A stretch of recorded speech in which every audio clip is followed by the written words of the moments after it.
먹은 것만 내 것이다 라는 말이 있습니다. 이 말은 아무리 많은 음식이 차려져 있어도 내 뱃속에 들어간 것만 내 것이지 나머지는 다 다른 사람 것이다 라는 것입니다.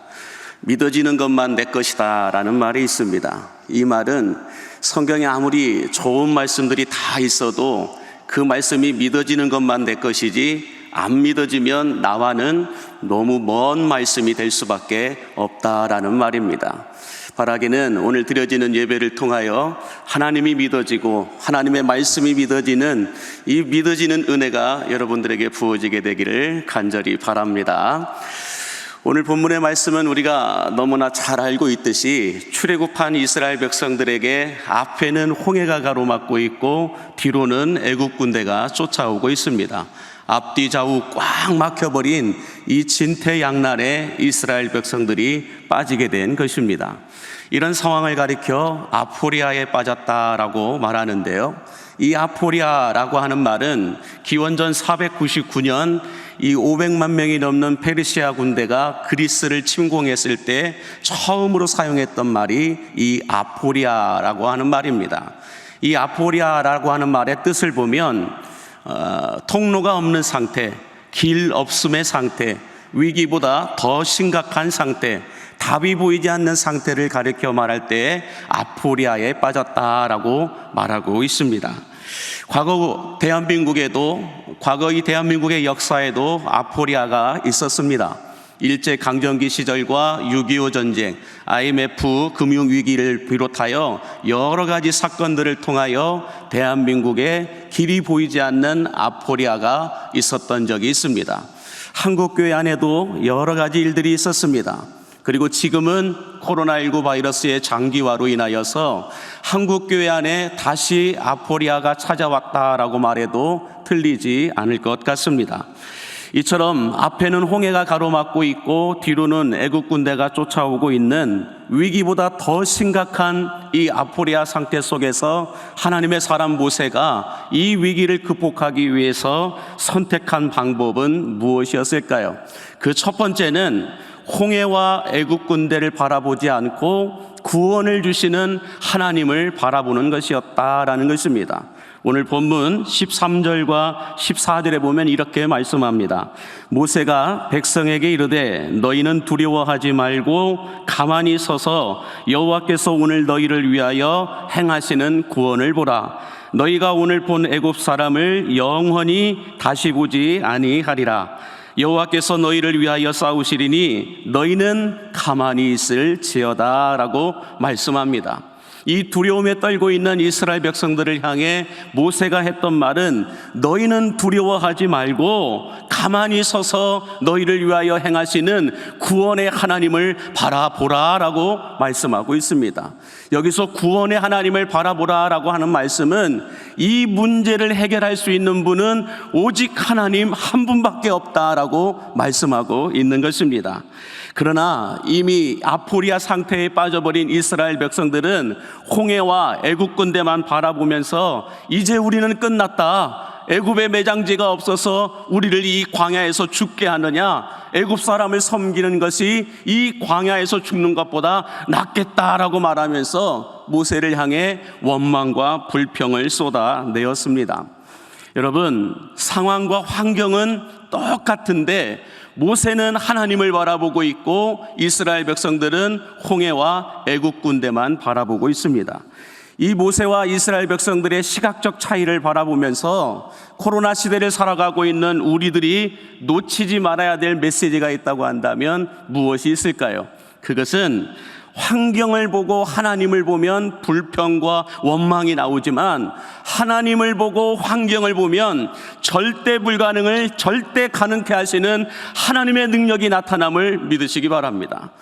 여러분, 이름을 밝힐 수는 없지만은요, 제가 개인적으로 알고 있는 선교사님께서 오랜 시간 기도로 준비하고 기도한 끝에 무슬림 C국으로 복음을 전하기 위해서 들어가셨다라고 말합니다. 그곳에 들어가신 지 한 달도 되지 않아서 비밀 경찰들에게 붙잡혀서 아무도 모르는 지하 감옥에 갇히게 되었다라고 말합니다. 그런데요, 그곳은 정말 사람이 살 수 없을 정도로 열악한 상황이었다고 말하는데, 빛도 들어오지 않고 주변에 있는 죄수들은 갖가지 질병 때문에 하루에도 몇 명씩 죽어나가는 지옥이 있다라고 한다면 바로 이런 곳이 지옥이겠구나라는 생각을 할 정도로 너무나 열악한 환경에 이 선교사님께서 빠져 있었다라고 말합니다. 이런 환경을 보면서 선교사님 마음에 불평과 원망의 소리들이 고개를 들기 시작했다라고 말하는데요. 아니, 하나님, 모든 것을 내려놓고 주님께서 이 민족을 위해서 가라고 하실 때는 언제고, 이렇게 아무것도 하지 못하는 상황에서 죽을 날만 기다리게 하시는 주님의 진짜 목적과 이유가 무엇입니까? 라고 불편한 기도를 드렸던 적이 있었다라고 말합니다.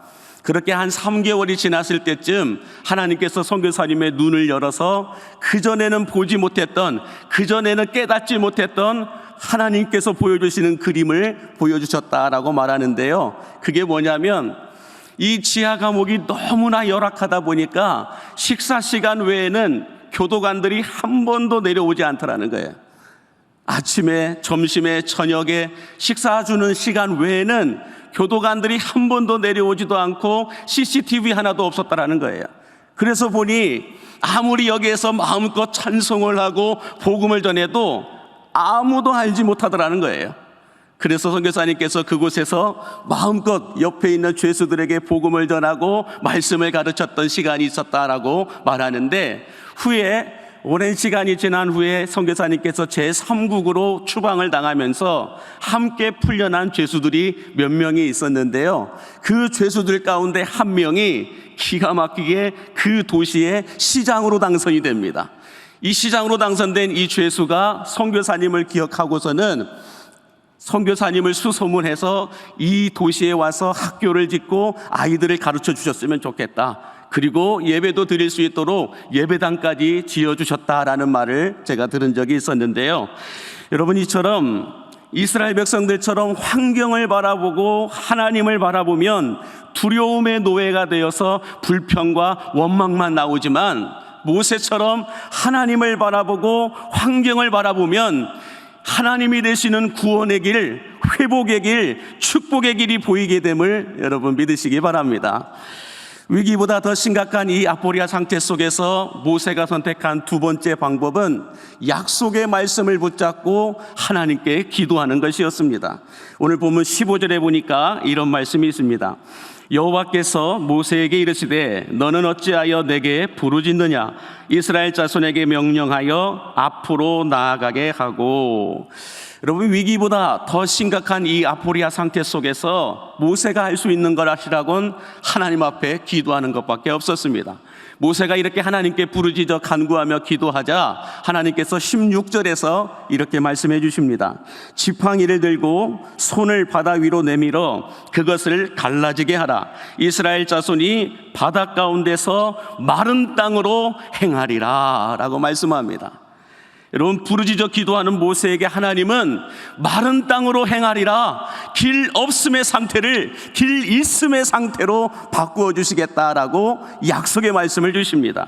모세는 이 약속의 말씀을 붙잡고 하나님 앞에 부르짖어 간구하고 기도하였더니 여러분 21절에 이런 결과가 나오게 됩니다. 21절 말씀 뭘까요? 모세가 바다 위로 손을 내밀매 여호와께서 큰 동풍이 밤새도록 바닷물을 물러가게 하시니 물이 갈라져 바다가 마른 땅이 된지라 라고 말씀합니다. 여기서 주목하여 보고 싶은 말씀이 있습니다. 그것은 여호와께서 큰 동풍이 밤새도록 불게 하셨다라는 거예요. 큰 동풍이 밤새도록 불었다라고 하는 것은 물이 물러가는, 밤새도록 물이 물러가는 어느 정도의 상당한 시간이 흘렀다라는 것입니다. 그러면 여러분, 밤새도록 아무것도 보이지 않는 상태 속에서 하나님께서 주신 이 약속의 말씀만을 붙잡고 기도하고 있는 이 모세의 마음의 상태가 여러분 어땠을까요? 이스라엘 백성들을 향해서는 너희는 두려워하지 말라라고 그렇게 큰 소리치며 안심시켜 놓았는데 앞으로는 아무것도 보이지 않고 아무런 일도 일어나지 않고 바람만 불고 있는 그 상태 속에서 이 모세의 마음이 얼마나 두렵고 불안했을까요? 물론 성경에는 모세가 두려워했다, 불안해했다라는 말씀은 없습니다. 그러나 상태가 아포리아 상태 속이에요. 이 아포리아 상태 속에서 밤새도록 바닷바람만 맞고 있는 이 모세의 마음은 불안함과 두려움으로 꽉 차 있었을 것이다 라고 우리는 생각해 볼 수 있다라는 것입니다. 그러나 그럼에도 불구하고 모세가 이렇게 아포리아 상태 속에서 밤새도록 기도할 수 있었던 원동력이 있다고 한다면 무엇이 있을까요? 하나님께서 주신 그 약속의 말씀, 마른 땅으로 행하리라, 너희가 마른 땅으로 행하게 될 것이다 라는 이 약속의 말씀을 모세는 붙잡고 기도하고 있었다라는 것입니다. 여러분, 세상이 아무리 어둡고 흔들린다 할지라도 하나님의 약속의 말씀을 붙잡고 기도하는 사람이 있다고 한다면 희망이 있음을 믿으시기 바랍니다. 저는 이곳에서 기도하고 이곳에서 말씀을 배우는 여러분들이 바로 하나님의 약속의 말씀을 붙잡고 기도하는 하나님의 사람들임을 믿어 의심치 않습니다. 바라기는 위기보다 더 심각한 이 아포리아 상태 속에서 눈앞에 보이는 환경을 바라보지 않고 하나님을, 구원을 주시는 이 하나님을 먼저 바라보고 약속의 말씀을 붙잡고 주님의 역사가, 주님의 터치하심이 이루어지는 그 시간까지 포기하지 않고 기도하였던 이 모세의 기도가 여러분들의 기도가 될 수 있기를, 이 모세의 간구함이 여러분들의 간구함이 될 수 있게 되기를 주님의 이름으로 간절히 기원합니다. 기도하겠습니다. 선한 목자가 되셔서 푸른 풀밭과 쉴만한 물가로 인도하여 주시는 주님, 위기보다 더 심각한 아포리아에 빠져버린 우리들을 불쌍히 여겨주사 코로나로부터 건져내어 주시옵소서. 길이 보이지 않는 코로나 시대 속에 하나님의 사람 모세처럼 하나님을 먼저 바라볼 수 있는 믿음을 주시옵시고, 약속의 말씀을 붙잡고 부르짖어 기도함으로 말미암아 길 없음의 상태를 이제는 길 있음의 상태로 바꾸어 주시는 하나님의 역사를 보게 하여 주시옵소서. 개교일에 43,963일이 지나고 있는 광나루 장신대를 권능의 두 손들어 축복하여 주사 역사의 변두리가 아닌 역사의 중심에서 사용하여 주시옵시고, 총장님에게 성령의 충만함을 더해 주시며 교수님들에게 지혜와 지식의 능력을 더하여 주시옵시고, 모든 교직원들에게 섬김의 충만함과 특별히 학교에서 공부하고 있는 우리 평신도 교육대학원의 학생들과 모든 재학생들에게 언제나 기도로 시작하고 말씀이 결론이 되는 삶을 살았던 느헤미야의 영성과 실력을 부어주시옵시고, 말씀이 해석되어지고 말씀이 번역되어져 가는 삶을 살아내게 하여 주시옵소서. 절대 불가능을 가능케 하여 주시는 우리 구주 예수 그리스도의 이름으로 기도하옵나이다. 아멘.